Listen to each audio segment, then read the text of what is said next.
इस training session में आपका स्वागत है। इस ट्रेनिंग सेशन में हम NABH 5th एडिशन के अनुसार बनी हुई हॉस्पिटल वाइड पॉलिसीज मैनुअल को डिस्कस करेंगे। अगली पॉलिसी जो हम डिस्कस करेंगे वो है COP 15D, awareness and patient education on organ transplant. इस पॉलिसी में वो गाइडलाइंस दी गई हैं जो कि हमें ये बताती हैं कि पेशेंट और उनके अटेंडेंट्स को हॉस्पिटल ऑर्गन ट्रांसप्लांट के बारे में कैसे अवेयर करता है या एजुकेट करता है। हॉस्पिटल में रीनल ट्रांसप्लांट किया जाता है और हॉस्पिटल पेशेंट्स के अटेंडेंट्स को ऑर्गन डोनेशन के बारे में एजुकेट करता है। हॉस्पिटल के सभी पेशेंट या पेशेंट अटेंडेंट जो कि एंड ऑफ लाइफ केयर में हैं उन्हें ऑर्गन डोनेशन के बारे में जानकारी दी जाती है। हॉस्पिटल ने हॉस्पिटल के अलग अलग हिस्सों में पोस्टर्स और स्टैंडीज के माध्यम से लोगों को ऑर्गन डोनेशन के बारे में जानकारी देने की कोशिश की है। End of life care patients की काउंसलिंग के दौरान उनके अटेंडेंट्स को ऑर्गन डोनेशन के बारे में बताया जाता है, या अगर उनके पेशेंट्स ने ऑलरेडी अपने ऑर्गन प्लेज किए हैं तो इसके बारे में भी उनसे जानकारी ली जाती है। हॉस्पिटल अपने पास नजदीकी फैसिलिटीज की डिटेल रखता है जहां पर कि ऑर्गन ट्रांसप्लांटेशन या डोनेशन की जा सकती है। अगर कोई पेशेंट या पेशेंट के अटेंडेंट ऑर्गन ट्रांसप्लांट के लिए मांगते हैं तो उन्हें यहाँ पे रेफर कर दिया जाता है। ट्रीटिंग कंसल्टेंट भी पेशेंट और पेशेंट के रिलेटिव्स को ऑर्गन ट्रांसप्लांट या ऑर्गन डोनेशन के बारे में जानकारी देते हैं।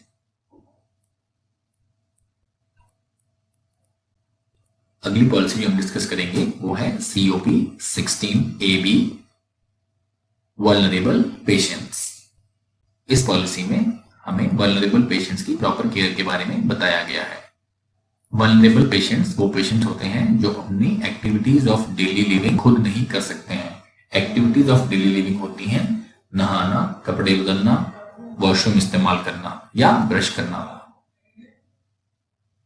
इन लोगों को वल्नरेबल पेशेंट कैटेगरीज में रखा जाता है। 65 साल से ज्यादा उम्र के लोग, 12 साल से छोटी उम्र के बच्चे, mentally challenge patients, physically challenge patients, unconscious patients, sedated patients, patients on chemotherapy और प्रेग्नेंट लेडीज।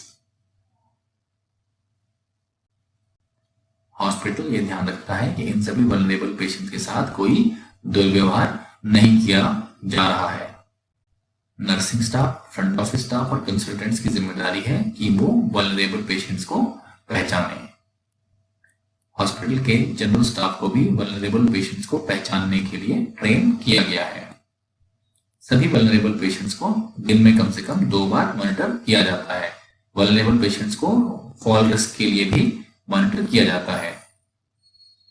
हॉस्पिटल ने वल्नरेबल पेशेंट्स के लिए हॉस्पिटल में एक safe and secure environment provide किया हुआ है। इसके लिए हॉस्पिटल के सभी स्टाफ मेंबर्स को वल्नरेबल पेशेंट्स के बारे में टाइम टाइम पे ट्रेन किया जाता है।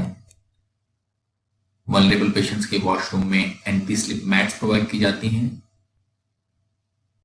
ऐसे पेशेंट्स को साइड ड्रिलिंग वाले बेड प्रोवाइड किए जाते हैं। हॉस्पिटल को ऐसे डिजाइन किया गया है कि हॉस्पिटल के हर हिस्से में व्हीलचेयर, स्ट्रेचर्स, रैंप्स और लिफ्ट की मदद से पहुंचा जा सके ताकि वल्नरेबल पेशेंट्स हॉस्पिटल के हर हिस्से में आराम से आ जा सकें। ICU और HDU एरिया के बाथरूम्स में स्पेशल ग्रैब बार्स लगाए गए हैं जो कि वल्नरेबल पेशेंट्स को टॉयलेट सीट से उठने और बैठने में मदद करते हैं। सभी सीढ़ियों पे हैंडल का प्रोविजन किया गया है ताकि वल्नरेबल पेशेंट्स इनके सहारे से सीढ़ियों का इस्तेमाल भी कर सकें। Informed consent. हॉस्पिटल ये ध्यान रखता है कि हॉस्पिटल के स्टाफ को ऐसे ट्रेन किया गया है कि वल्नरेबल पेशेंट्स के लिए कंसेंट इन्फॉर्म्ड कंसेंट पॉलिसी के हिसाब से ही लिए जाएं।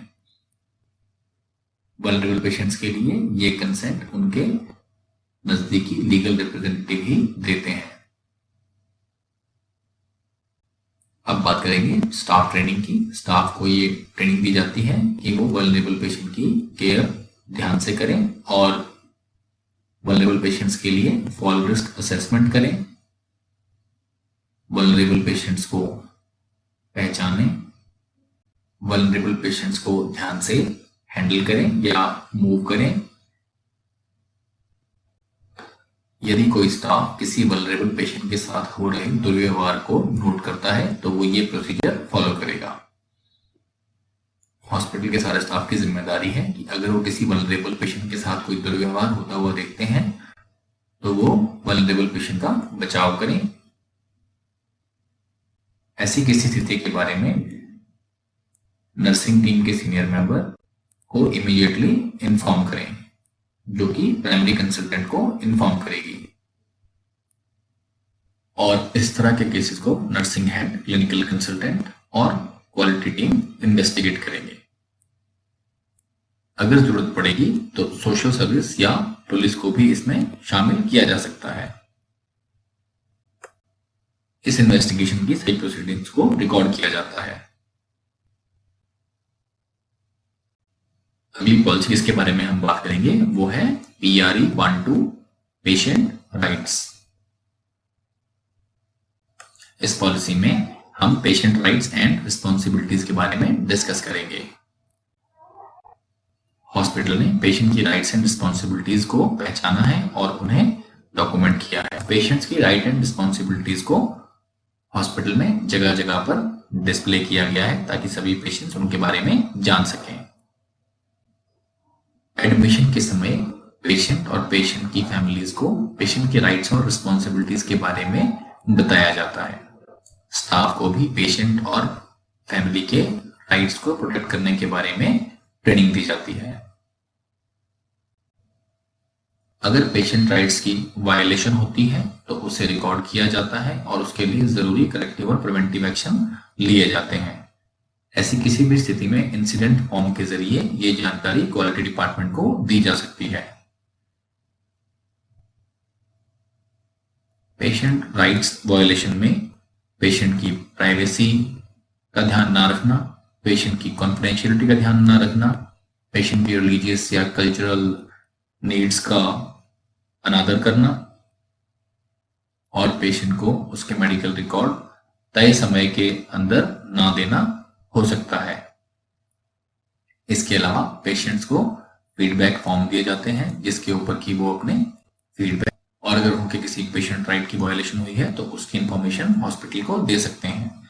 ऐसे सभी फीडबैक फॉर्म्स को एनालाइज किया जाता है और अगर कोई वायलेशन पाई जाती है तो उसके ऊपर जरूरी एक्शन लिया जाता है। अब हम बात करेंगे पेशेंट राइट्स की। Special preferences, spiritual and cultural needs. Patient का राइट है कि उसकी स्पिरिचुअल और कल्चरल नीड्स को रिस्पेक्ट किया जाए। स्पिरिचुअल नीड में पेशेंट की स्पिरिचुअल प्रैक्टिसेस को अलाउ किया जाता है अगर वो हॉस्पिटल के एनवायरनमेंट या उसकी अपनी ट्रीटमेंट के साथ इंटरफियर ना कर रही हो। पेशेंट के कल्चर यानी कि डाइटरी चॉइसेस और डाइट प्लानिंग को भी अलाउ किया जाता है अगर वो उसकी डिजीज कंडीशन और कंसल्टेंट की राय के मुताबिक अलाउ की जा सकती हैं। तो नेक्स्ट पेशेंट राइट है एक्सेसिबिलिटी एंड अवेलेबिलिटी। पेशेंट का राइट है कि अगर वो हॉस्पिटल में आया है तो उसे मेडिकल केयर दी जाए। अगला पेशेंट राइट है dignity and privacy of patient. जब भी पेशेंट का कोई एग्जामिनेशन हो रहा हो तो उसे स्क्रीन लगाकर या बेड कर्टन लगाकर प्राइवेसी दी जाए। पेशेंट और पेशेंट के अटेंडेंट के साथ पोलाइटली बात की जाए। पेशेंट को अगर किसी एग्जामिनेशन के लिए अनड्रेस करना है तो ये ध्यान रखा जाए कि ऐसा मिनिमम पॉसिबल टाइम के लिए ही किया जाए। अगर पेशेंट की कोई फोटोग्राफ क्लिक करनी है या रिकॉर्डिंग करनी है तो उसके लिए पेशेंट से रिटन कंसेंट लिया जाना चाहिए और ऐसे किसी भी प्रोसीजर में पेशेंट की आइडेंटिटी रिवील नहीं की जानी चाहिए। अगला पेशेंट राइट है प्रोटेक्शन एंड सेफ्टी। पेशेंट का यह राइट है कि उसे हॉस्पिटल में एक सेफ एंड प्रोटेक्टिव एनवायरनमेंट दिया जाए ताकि पेशेंट के साथ patient fall, repeated internal examination, man handling जैसे इंसिडेंट ना हो। अगला पेशेंट राइट है right to information and education. Patient का ये राइट है कि उसे जो भाषा समझ में आती है उसमें समझाया जाए। पेशेंट को उन लोगों के नाम और पहचान के बारे में बताया जाए जो कि उसका ध्यान रख रहे हैं। पेशेंट को उसकी बीमारी, केयर प्लान और पॉसिबल आउटकम के बारे में बताया जाए। पेशेंट को एजुकेट किया जाए कि उसे मेडिसिन या दवाइयाँ कैसे इस्तेमाल में लानी है, उनके पोटेंशियल साइड इफेक्ट्स क्या हैं, खाने पीने में क्या ध्यान रखना है और इन्फेक्शन से कैसे बचना है। पेशेंट का राइट है कि उसे उसकी बीमारी के बारे में, उसके इलाज के बारे में और उसके आउटकम के बारे में बताया जाए। अगला पेशेंट राइट है involvement in decision making. Patient का यह राइट है कि उसे उसकी बीमारी के बारे में बताया जाए। पेशेंट का यह राइट है कि वो ये डिसीजन ले सकता है कि जो मेडिकल ट्रीटमेंट उसको ऑफर की जा रही है वो उसे एक्सेप्ट करेगा या रिफ्यूज करेगा। पेशेंट का यह राइट है कि वो ट्रीटमेंट शुरू होने से पहले उसके लिए कंसेंट दे। इसके बावजूद भी पेशेंट कभी भी ट्रीटमेंट से मना कर सकता है। पेशेंट का consent blood transfusion, anaesthesia,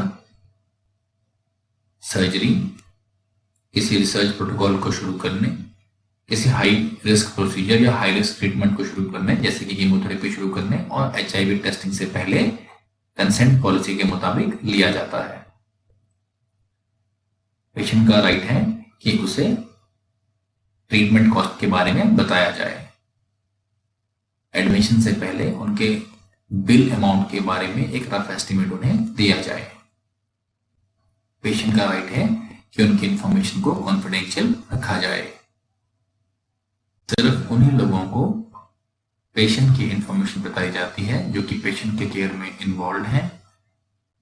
patient का डिजीज स्टेटस जैसे कि HIV पॉजिटिव स्टेटस कभी भी पेशेंट की फाइल या हॉस्पिटल के डिस्प्ले बोर्ड्स पर डिस्प्ले नहीं किया जाता है। पेशेंट से जुड़ी हुई सारी प्रिविलेज इंफॉर्मेशन जैसे कि MTP, डायग्नोस्टिक या इन्फेक्शियस डिजीज का स्टेटस हमेशा कॉन्फिडेंशियल रखा जाता है। पेशेंट की बीमारी के बारे में पब्लिक एरियाज में डिस्कशन नहीं किए जाते हैं। पेशेंट का राइट है कि वो कंप्लेंट कर सके। अगर पेशेंट को लगता है कि उसे कोई समस्या है तो पेशेंट उसके बारे में कंप्लेंट कर सकता है। इसके लिए पेशेंट को फीडबैक फॉर्म भी दिए जाते हैं जिस पर कि वो अपनी कंप्लेंट रजिस्टर कर सकता है।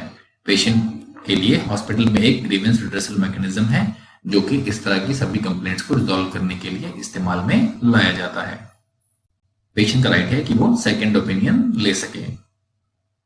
पेशेंट ये सेकंड ओपिनियन हॉस्पिटल के अंदर या हॉस्पिटल के बाहर से ले सकता है। हॉस्पिटल सेकंड ओपिनियन लेने के लिए पेशेंट को जरूरी मेडिकल रिकॉर्ड्स के साथ फैसिलिटेशन देता है। पेशेंट का राइट है कि उसकी मर्जी के मुताबिक उसकी इंफॉर्मेशन बाकी पेशेंट के रिलेटिव्स के साथ शेयर की जाए। पेशेंट का यह राइट है कि वो अपने बारे में कोई भी सेंसिटिव या कॉन्फिडेंशियल इंफॉर्मेशन बाकी फैमिली मेंबर्स के साथ शेयर करे या ना करे।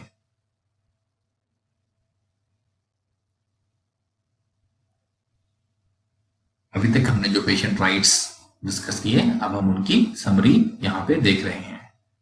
तो पेशेंट का राइट है कि अगर वो हॉस्पिटल में आया है तो उसे मेडिकल केयर मिले। अगर वो इमरजेंसी में आया है तो उसे इमरजेंसी केयर जल्दी मिले।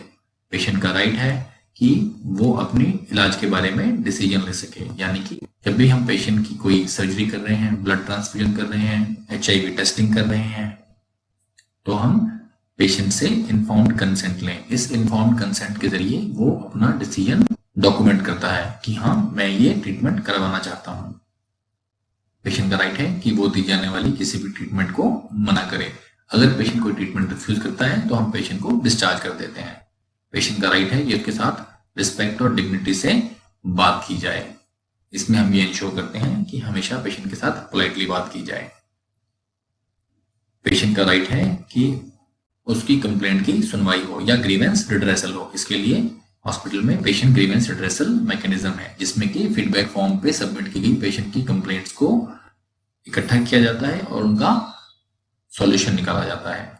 पेशेंट का राइट है कि वो सेकंड ओपिनियन ले सके। ये सेकंड ओपिनियन पेशेंट हॉस्पिटल के अंदर किसी दूसरे डॉक्टर से या हॉस्पिटल के बाहर के किसी डॉक्टर से भी ले सकता है। हॉस्पिटल पेशेंट को इसके लिए जरूरी मेडिकल रिकॉर्ड्स प्रोवाइड कराता है।